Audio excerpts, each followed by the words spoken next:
Senhor presidente, senhores senadores,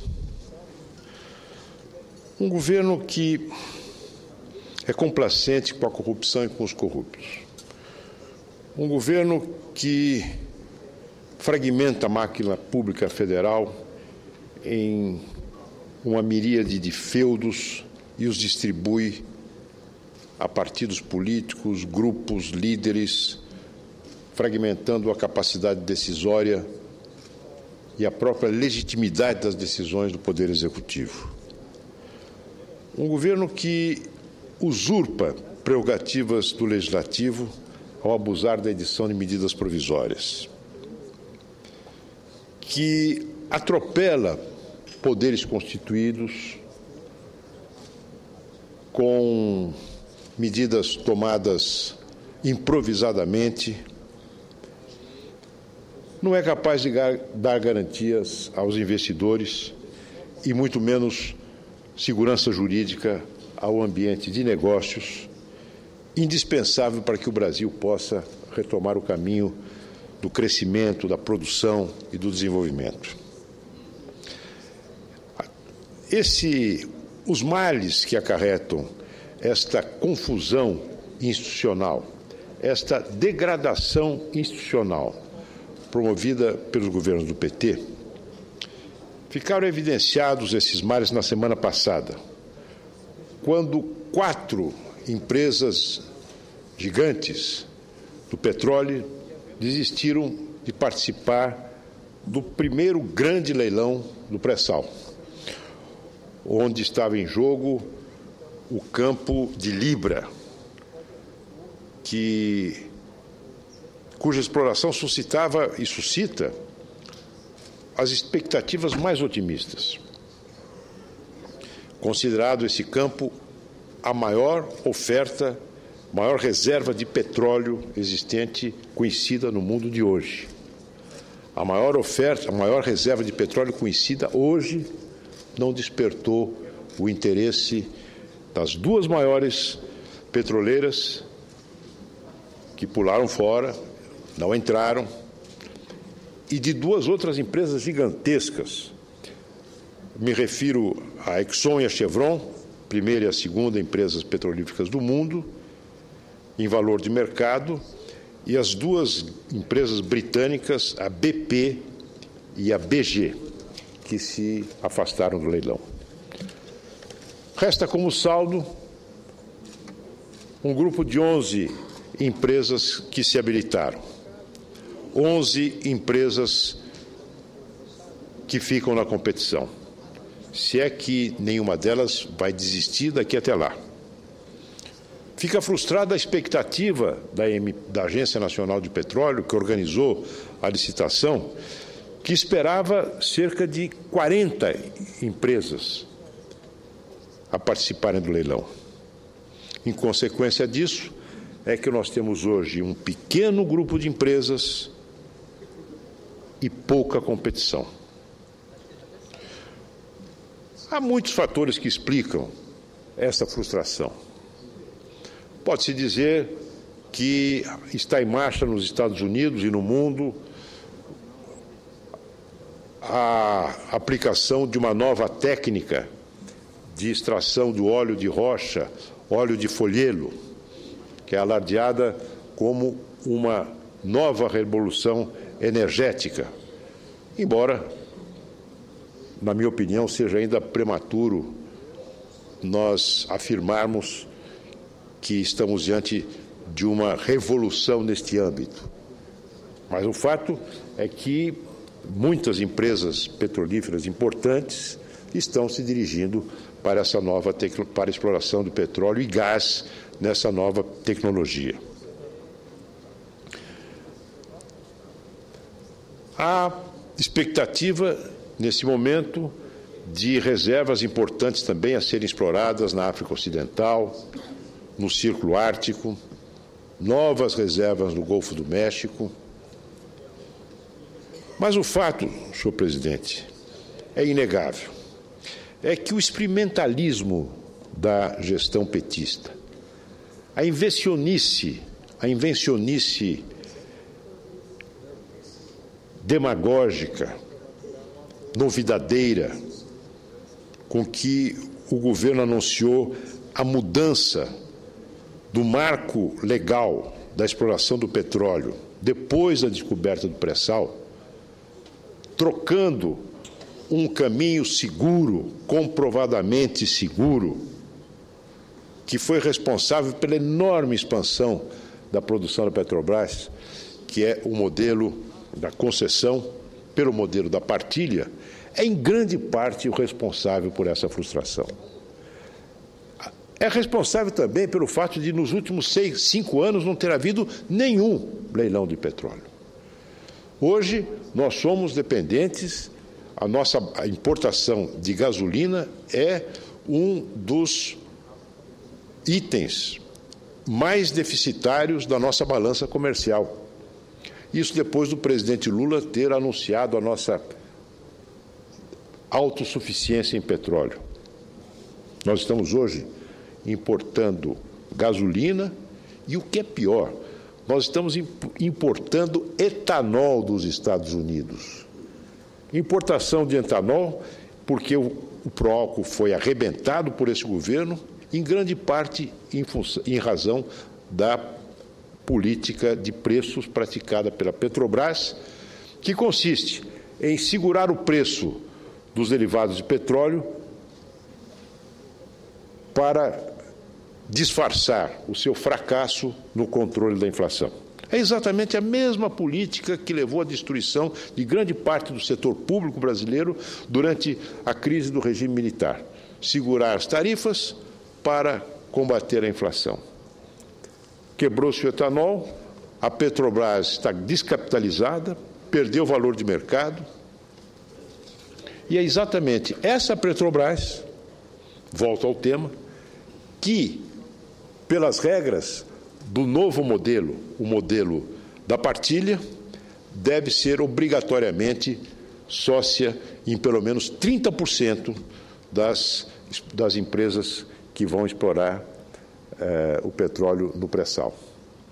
Ora, quem é o investidor que vai, de bom grado, admitir como sócio uma empresa estatal que sofre esse tipo de pressão política, que seguramente, por parte dos acionistas controladores, em detrimento dos acionistas minoritários, e seguramente para grande desconforto dos técnicos e dos profissionais da Petrobras.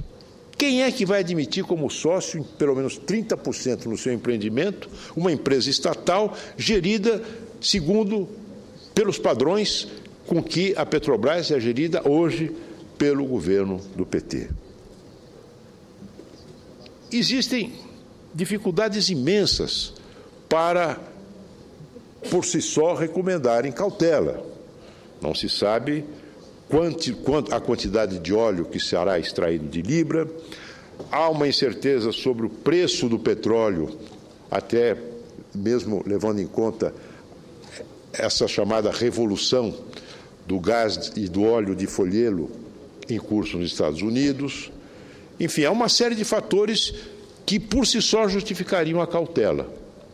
Agora, ter que engolir, né, a Petrobras como sócia em 30% e ter o seu negócio em grande parte dependente de uma política de preços dos derivados de petróleo formulada para atender aos interesses políticos de um partido, não sei quem tem coragem de se aventurar a tal. Além disso, senhores senadores, a legislação novidadeira do novo modelo de exploração do petróleo, além dessa participação de, no mínimo, 30% da Petrobras em cada campo, a legislação criou uma empresa estatal, mais uma certa Pré-Sal Petróleo. Essa Pré-Sal Petróleo, entre outras atribuições, ela tem a de gerir os contratos de partilha dos campos de produção. E ela tem a atribuição que lhe foi conferida por lei para definir o que é custo operacional e o que não é custo operacional. E por esse caminho, no fim de contas, definir quanto da produção cabe a cada investidor. E nesta definição, como em todas as demais, a pré-sal petróleo tem direito de veto, tem poder de veto, embora não tenha participação acionária nas empresas que vão explorar os novos campos. Ou seja, senhores senadores, esta frustração se deve, em grande parte, a algo que se chama insegurança. Insegurança jurídica, insegurança regulatória, insegurança política, de tal forma que a participação, as empresas que são convidadas a participar desse empreendimento são convidadas a dar um verdadeiro salto no escuro. Agora, salto no escuro, nenhuma empresa bem gerida e empresários que tenham a cabeça no lugar não são, evidentemente, propensos a dar. Eu ouço a parte do Lira Agripino Maia. Senador Aloysio Nunes, muito bom o discurso de Vossa Excelência e a tese que Vossa Excelência levanta logo nesse começo de semana. Vossa Excelência sabe mais do que eu, porque foi ministro do presidente Fernando Henrique Cardoso, que a autossuficiência de petróleo que o Brasil conquistou deveu-se fundamentalmente à quebra do monopólio, que é produto de uma ação do governo de Fernando Henrique, e fundamentalmente do regime de concessões. Essa foi a pedra de toque. Na hora em que você quebrou o monopólio e estabeleceu a possibilidade das concessões, muitas empresas, trazendo capital privado, trazendo risco, trazendo talento, trazendo competência, viabilizaram, tirando do subsolo brasileiro, ou da plataforma continental, tiraram aquilo que se imaginava um sonho. Eu, como menino, sempre ouvi falar de que a autossuficiência de petróleo no Brasil era uma coisa inimaginável. E aconteceu. Aconteceu já no governo Lula, que pegou a embalagem da iniciativa de Fernando Henrique e que, demagogicamente, vou já falar sobre marketing, plantou com as suas mãos sujas de óleo o uniforme laranja de uma pessoa que estava na plataforma, como que aquilo significasse o atingimento da autossuficiência. Muito bem, o governo do PT vem progressivamente botando as unhas do lado de fora. Enquanto eles davam prosseguimento às coisas certas que foram feitas a partir da abertura da economia, do acerto do Plano Real, da contenção da inflação, do regime de concessões, da autossuficiência do petróleo, na medida em que eles foram colhendo resultados disso tudo, eles foram entrando pelo viés intervencionista. Sobretudo no governo Dilma, se me permite. Sobretudo no governo Dilma. Principalmente no governo Dilma, porque Lula é esperto, ele é bom negociador. Pode-se fazer muitas críticas a ele, mas ele é bom negociador. E ele tem feeling político e sabe até onde pode ir e qual é a conversa que precisa ter com os empresários para que eles invistam. A presidente Dilma, não. E as pessoas que convivem com ela falam muito da truculência dela, da arrogância dela, do trato duro, ríspido com aqueles que são empreendedores e são geradores de desenvolvimento e de emprego e renda.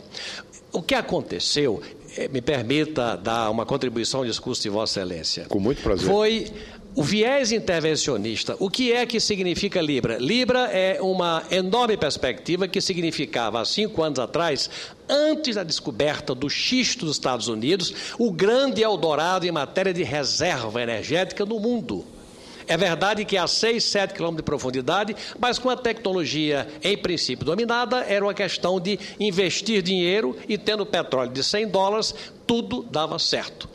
Só tem um detalhe, é que para alguém participar de Libra, tem que bancar 15 bilhões. 15 bilhões, é o bônus de assinatura. 15 bilhões, não são 15 mil, nem são 15 milhões, são 15 bilhões, é muito dinheiro.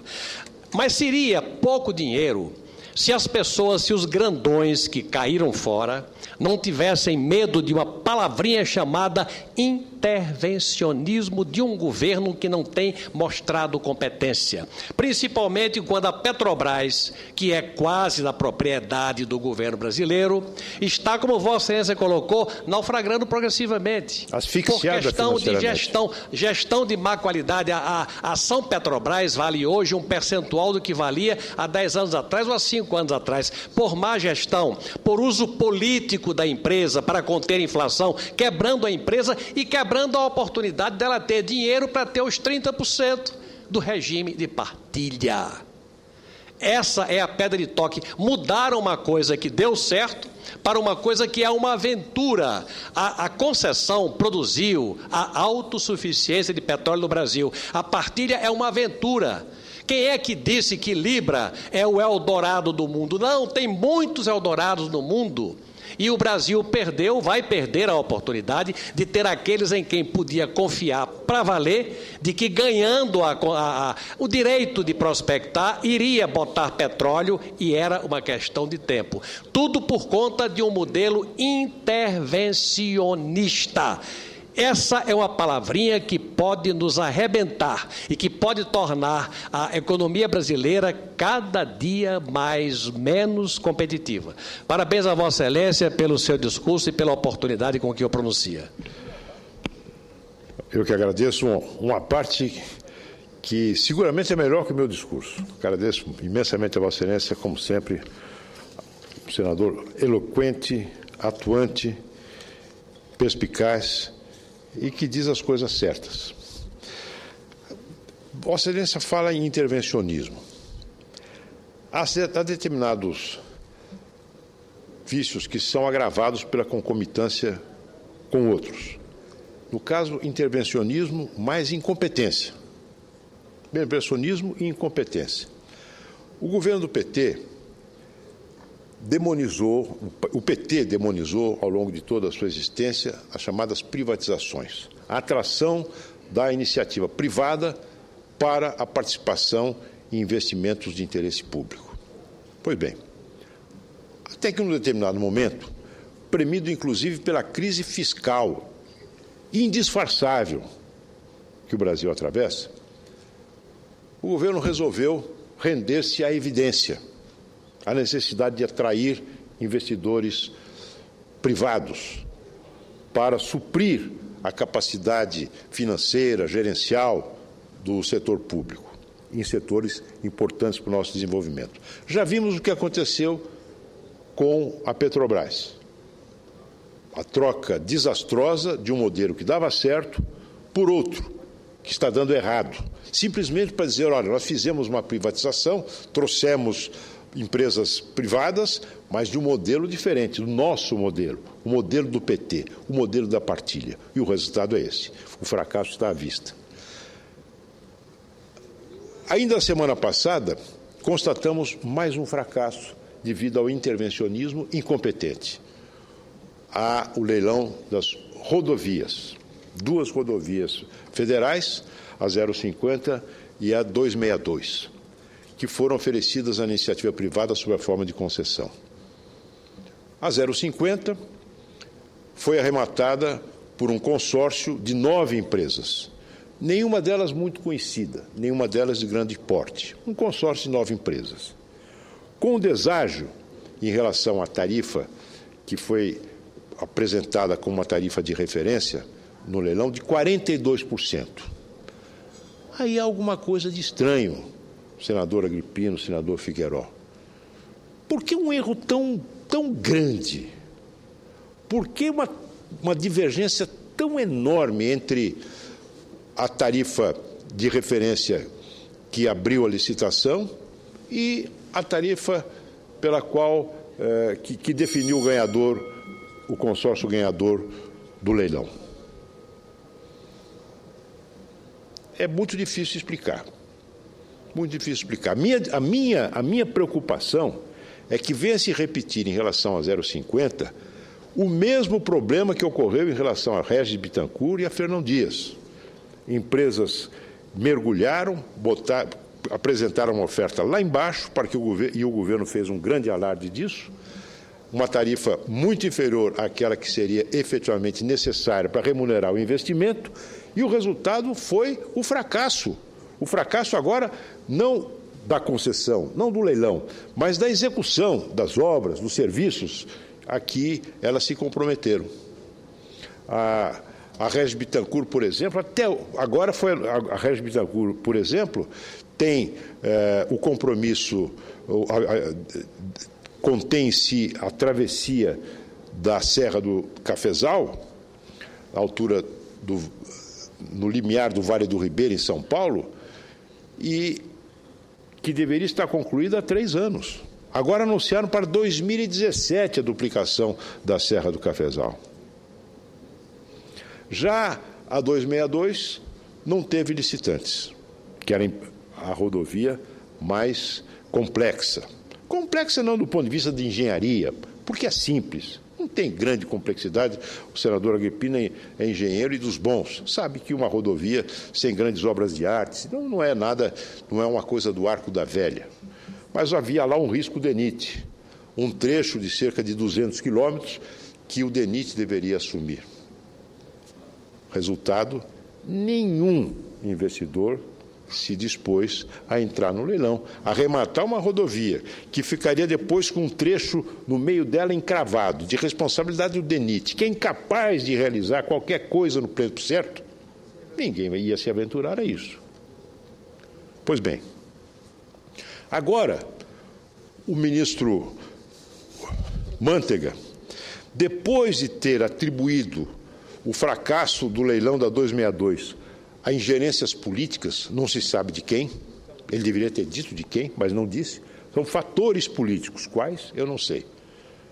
Aliás, sei, é incompetência do governo, porque essa minha suposição de que se trata de incompetência do governo se confirma pelas declarações do ministro hoje, do dia de hoje. O ministro disse que o governo agora vai rever as projeções de demanda dessas rodovias que serão ofertadas à iniciativa privada, porque ele supõe que essas projeções estão mal feitas e, portanto, falseiam o cálculo econômico dos investidores. Ora, senador Figueiredo, sabe, Vossa Excelência, quando foi anunciado esse pacote de concessões rodoviárias? No dia 15 de agosto do ano passado. Faz mais de um ano que esse pacote foi anunciado, com as clarinadas e as fanfarras habituais pela Presidente da República, e agora o ministro da Fazenda, não sei por que ele e não o ministro dos Transportes, diz que talvez os cálculos de demanda, de tráfego, estejam errados e seja preciso refazê-los. Com isso, meus caros senadores, meus caros colegas, não sei para quando ocorrerão esses leilões e quando ficarão prontas essas obras tão necessárias para a segurança das pessoas, tão necessárias para o escoamento da produção. Com as ferrovias, então, nem se fala. As ferrovias, a concessão das ferrovias, apesar da garantia de lucro oferecida pelo Tesouro, algo que foi engendrado por Dom Pedro II para estimular o barão de Mauá a fazer a primeira ferrovia no Brasil. Garante a rentabilidade do capital investido. Investimento, dinheiro dos fundos de pensão. Juro barato, negócio de mãe para filho, do BNDES e da Caixa Econômica Federal. Mas tem uma Valec no meio do caminho, uma empresa estatal cujo histórico, não da empresa, mas dos seus ocupantes, nessa política, mediante essa política de aparelhamento petista do Estado, foi uma empresa foi desacreditada por inúmeros escândalos de corrupção que marcaram a crônica da sua vida nos últimos anos. Resultado, não se sabe quando este programa, anunciado no dia 15 de agosto do ano passado, vai efetivamente sair do papel. E assim nós vamos. Nesse país faltam, ouço novamente a parte do deputado. Rapidamente, senador, só para acrescentar um dado ao pronunciamento de Vossa Excelência, Vossa Excelência costuma usar o termo novidadeira com muita propriedade. As novidades do governo do PT são, por exemplo, o regime de partilha ao invés de concessões. Já deu no que deu. Afugentou os participantes em quem se poderia realmente confiar em que Libra iria acontecer. Tudo daqui para frente é uma perspectiva. Agora, Vossa Excelência fala sobre as concessões para rodovias importantes, quando deu vazio, deu ausência em vários lotes, principalmente nos trechos que ligam Espírito Santo a Minas Gerais e vários outros. Eu estava vendo hoje, a outra novidade do governo, além da partilha, é o tal do RDC, Regime Diferenciado de Contratação. Que está dando errado também, como Vossa Excelência, aliás, vaticinou aqui dessa tribuna. Claro, completamente errado. As pessoas acham que o RDC é uma caixinha de surpresa, onde é preciso encontrar por adivinhação o preço, porque se não adivinharem vai ter multa. E estão fugindo como o diabo da cruz. Resultado, as novidadeiras do PT são um desastre para um país que precisa de investimento para gerar infraestrutura, para gerar competitividade. É só essa observação. As duas novidades maiores em matéria de obra de infraestrutura, de geração de investimentos, estão tendo efeito bumerangue. A questão da partilha e as RDCs, tão duramente criticadas por nós da oposição.